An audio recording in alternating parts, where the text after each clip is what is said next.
1장 1절부터 7절까지 말씀 통해서 우리를 웃게 하시는 하나님이라는 제목으로 말씀 함께 나눕니다. 긴 겨울이 지나면 꽃이 다시 피어납니다. 겨우내 앙상했던 나무에도 봄볕이 들면 다시 초록초록한 나뭇잎이 돋아납니다. 겨울은 모든 생명이 멈춘 것 같고 아무 소망도 없어 보이는 시기 같지만 사실 땅 속에서는 봄을 준비하는 생명의 뿌리들이 조용히 자라고 있습니다. 그러다가 긴 기다림의 시간이 지나면 어김없이 새로운 생명이 싹을 틔우고 그 생명이 우리 모두를 기쁘게 만들어줍니다. 하나님의 약속도 이와 마찬가지입니다. 지금은 아무 일도 일어나지 않는 것처럼 보여도 하나님께서는 오랜 기다림의 시간이 지나면 반드시 그 약속이 성취되게 하십니다. 겨울 없이는 봄꽃이 피어나지 않듯이 하나님의 약속도 기다림의 계절 없이는 성취되지 않습니다. 곧 하나님께서 주신 좋은 결과는 인생의 겨울을 잘 기다리고 인내한 자들만이 경험할 수 있는 선물입니다. 오늘 본문을 보니 아브라함도 무려 25년을 기다린 끝에 이삭을 선물로 얻었습니다. 하나님께서 아브라함에게 큰 민족을 이루어 주시겠다고 하신 약속은 아브라함이 고향을 떠난 직후 곧 아브라함이 75세 때 받은 약속이었습니다. 그때만 해도 사라는 자녀를 낳을 수 있는 상태였지만 25년이 지나 사라가 90세가 되었을 때는 자녀를 낳을 수 있는 상태가 아니었습니다. 그런데도 하나님께서는 아브라함 가정에 이삭을 선물로 주셨고 이로 인해 6절 말씀대로 사라가 웃게 되었고 주변의 모든 사람도 함께 웃는 일이 발생하게 되었습니다. 이렇게 믿음의 조상 아브라함도 이삭을 얻기 위해 오랜 세월을 기다렸습니다. 좋은 선물을 주기 위해 기다림을 통과하게 하시는 것은 하나님의 일하심의 방식이었습니다. 곧 하나님께서는 좋은 선물을 주시기 전에 언제나 기다림의 과정을 거치게 하십니다. 이건 하나님의 일하심의 법칙입니다. 하나님은 문제를 해결해 주시거나 기도에 응답하실 때에 항상 기다림의 계절을 통과하게 하십니다. 성경에 등장하는 믿음의 사람들 중에 기다림의 과정 없이 좋은 선물을 받은 사람은 아무도 없습니다. 요셉이 꿈을 꾼 후에 그 꿈이 성취되기까지 13년이 걸렸습니다. 요셉은 13년을 믿음으로 잘 기다리고 인내한 후에야 하나님께서 계획하신 자리에 올라갈 수 있었습니다. 모세는 하나님께서 맡기신 사명을 감당하기까지 80년의 세월을 기다려야 했습니다. 40년은 바로궁에서 그리고 40년은 광야에서 실전 훈련을 거친 후에 80세가 되었을 때 하나님께서 계획하신 자리에 서게 되었습니다. 그 자리는 오랜 세월을 기다리고 인내한 끝에 얻은 거룩한 사명의 자리였습니다. 다윗이 사무엘 선지자에게 기름 부음을 받은 후 15년 정도 지난 뒤에 유다 지파의 왕이 되었습니다. 그리고 그 뒤로 7년 6개월을 더 보내고 나서야 비로소 이스라엘 전체의 왕이 되었습니다. 다윗은 좋은 결과를 얻기 위해 대략 22년의 인생 겨울을 지내야 했습니다. 이렇게 하나님께서는 약속을 성취하시기 전에 그리고 응답을 주시기 전에 언제나 기다림의 과정을 거치게 하십니다. 이건 하나님의 일하심의 법칙이고 방식입니다. 하나님께서는 단번에 우리의 기도에 응답해 주시거나 우리 문제를 한 번에 해결해 주시지 않습니다.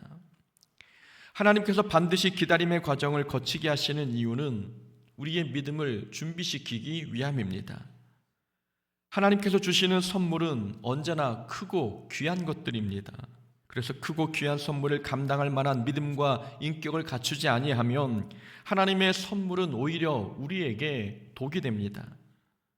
그래서 하나님께서는 기다림의 과정을 통해서 우리로 하여금 믿음을 준비시키는 것입니다.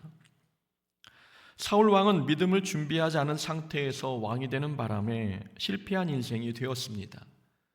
신약 성경에 등장하는 어리석은 부자도 믿음의 그릇을 먼저 준비하지 않고 부자가 되는 바람에 그 물질로 인해 망하게 되었습니다.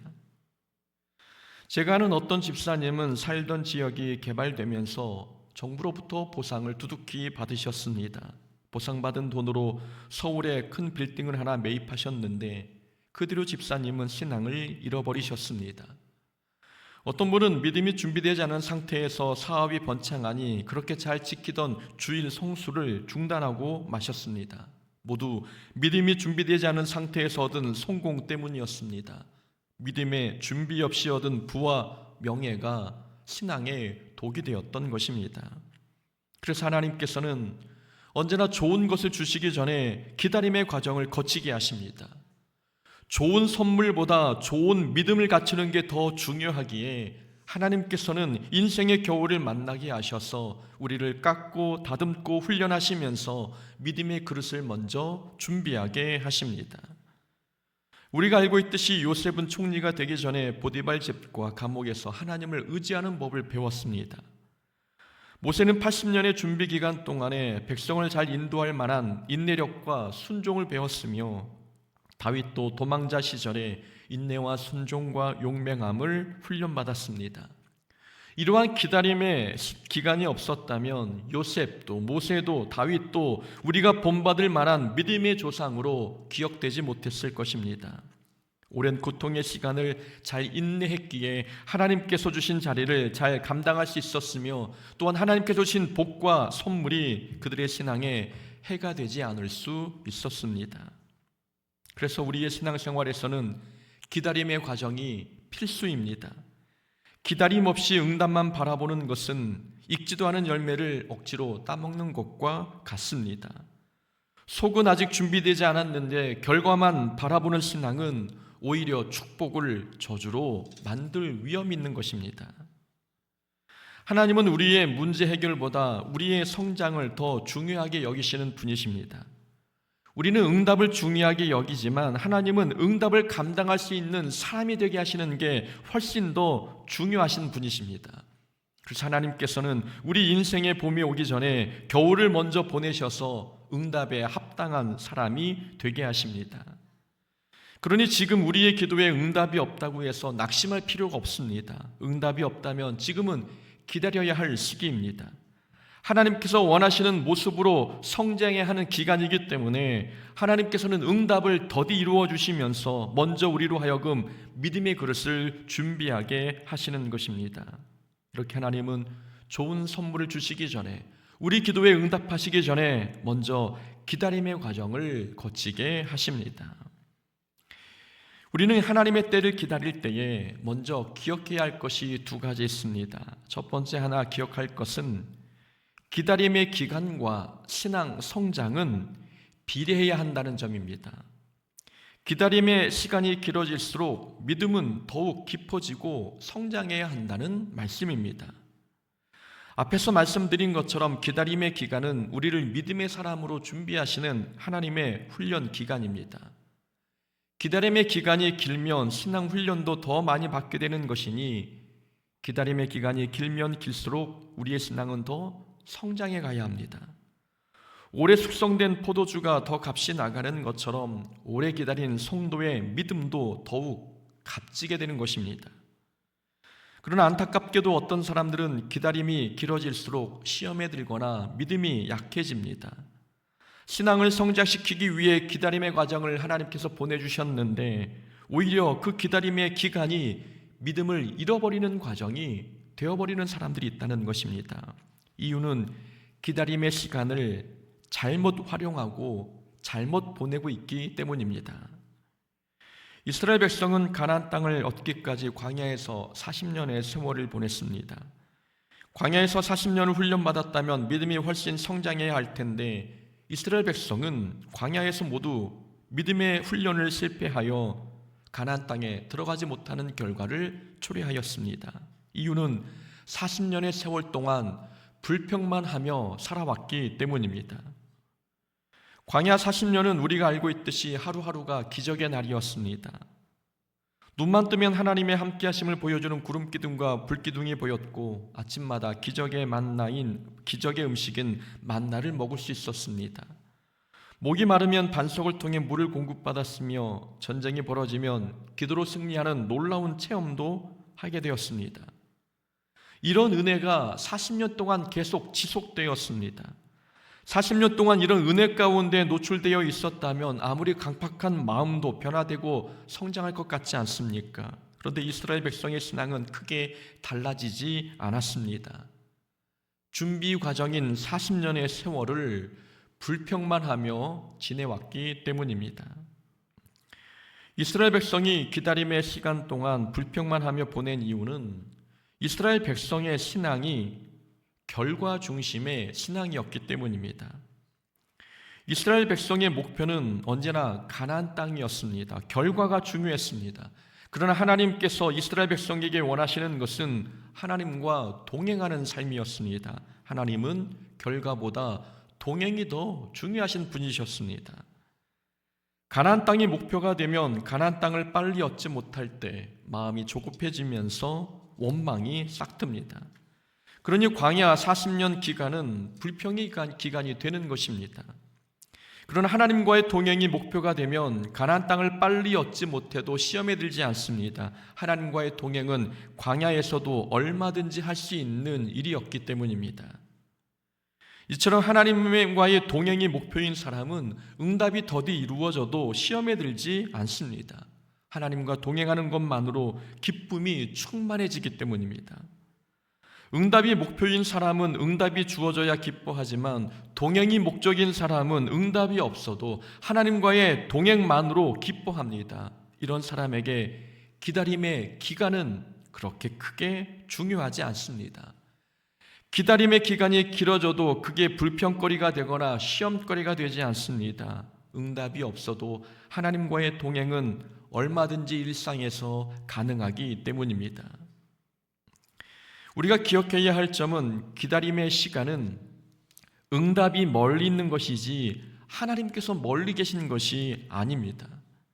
기다림의 기간 동안에 응답은 아직 더디와 응답이 멀리 있는 것이지 하나님은 우리를 떠나지 않고 언제나 우리와 함께 하신다는 점입니다.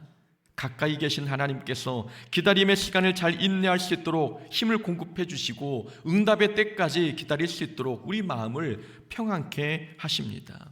그런데 사람들은 응답만 생각하느라 결과에만 집중하느라 가까이 계신 하나님을 보지 못합니다. 그러니 기다림의 기간을 하나님과 교제하며 보내지 못하고 믿음을 잃어버리게 되는 것입니다. 모든 결과는, 모든 응답은 하나님의 소관입니다. 결과는 하나님께서 원하시는 때에 성취해 주실 것이니 우리는 결과를 하나님께 맡기고 이 기다림의 기간 동안 하나님과 친밀해지기 위해 힘써야 합니다. 많은 사람들이 기다림의 시간을 고통의 시간으로 생각합니다. 그러나 사실은 기다림 자체가 고통이 아니라 하나님 없이 기다리기 때문에 그 기간이 고통스러운 것입니다. 응답을 기다리면서 하나님과 기도로 교제하고 말씀을 통해 친밀해진다면 기다림의 기간은 은혜의 시간이 되고 믿음 성장하는 기회가 됩니다. 그러나 하나님 없이 기다리니, 하나님과 교제함 없이 기다리니 기다림의 시간이 길면 길수록 고통만 더 늘어가는 것입니다. 믿음 성장은 이 기다림의 과정 속에서 이루어집니다.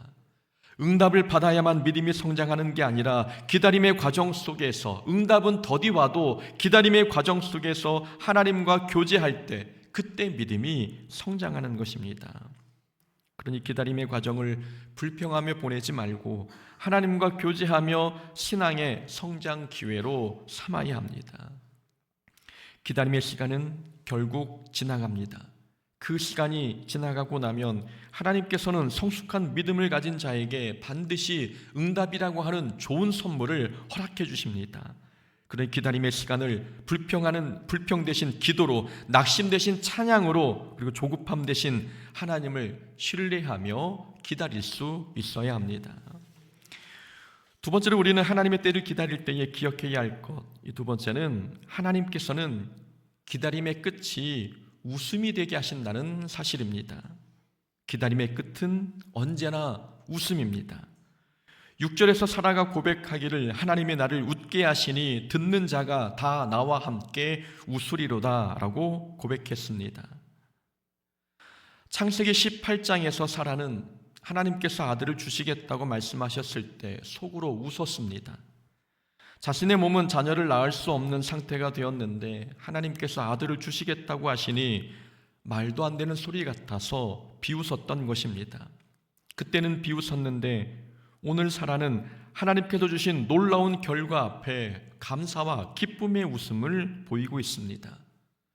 우리가 믿음으로 기다리면 하나님께서는 반드시 우리를 웃게 하신다는 사실을 보여주고 있는 장면입니다.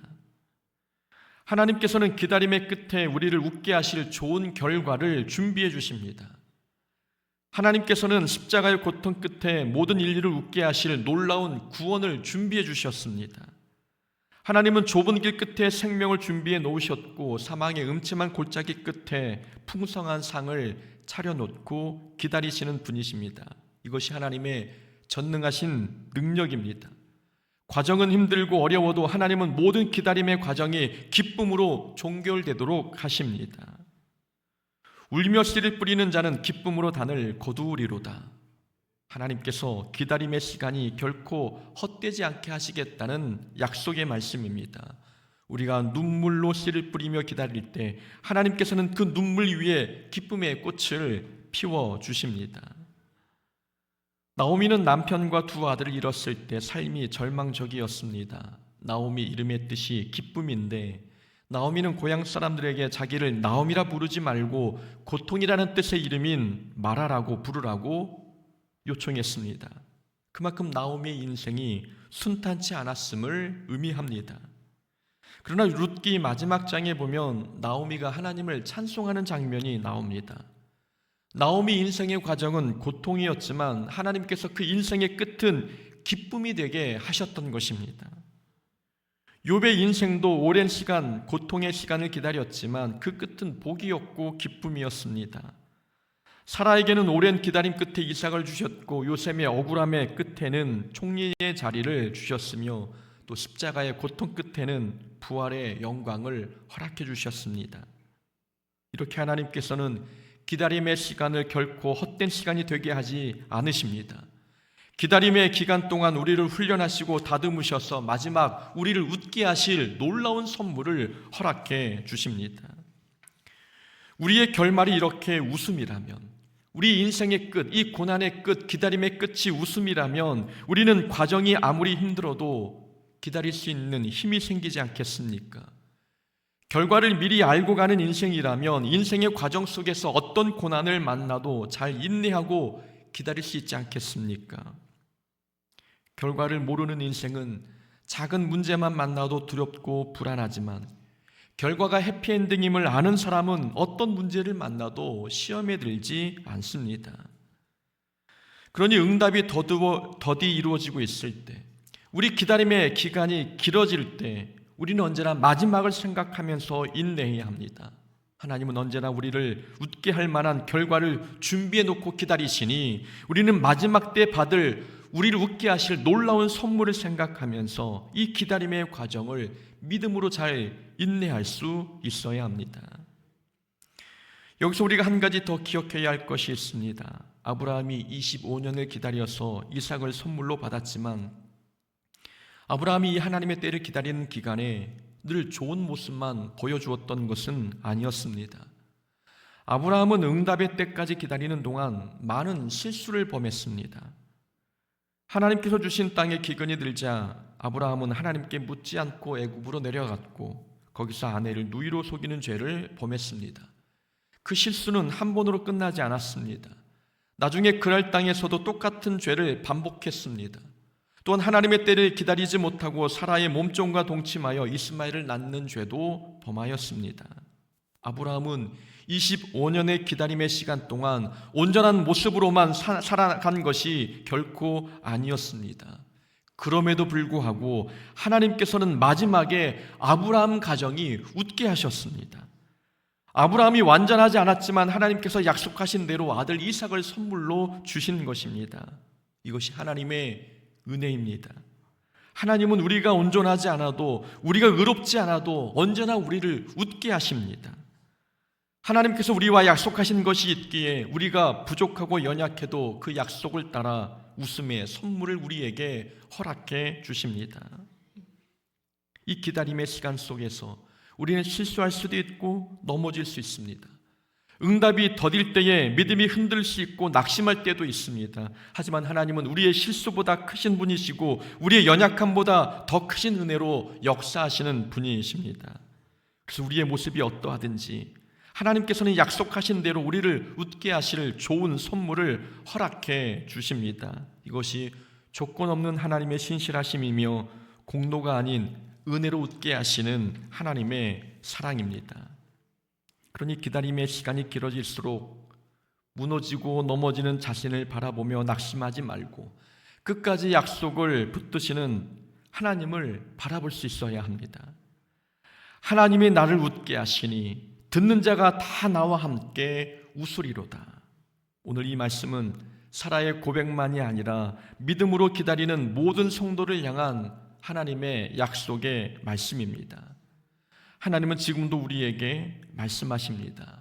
조금만 더 기다려라. 내가 반드시 너를 웃게 하겠다. 내가 너를 위해 준비한 그날이 오면 내가 흘린 눈물의 이유를 알게 될 것이다 라고 말씀하십니다. 자녀를 낳지 못하는 사라를 통해 이삭을 허락해 주시는 것처럼 우리 하나님은 불가능을 가능으로 바꾸시는 분이십니다. 그러니 그런 하나님 바라보면서 낙심하지 말고 끝까지 믿음으로 기다릴 수 있는 자가 되어야 합니다. 기다림의 끝은 슬픔이 아니라 반드시 웃음입니다. 눈물이 아니라 찬송입니다. 하나님께서 준비하실 웃음의 그날을 생각하며 오늘도 믿음으로 기다릴 수 있는 하나님의 자녀 되기를 주의 이름으로 축원합니다. 아멘.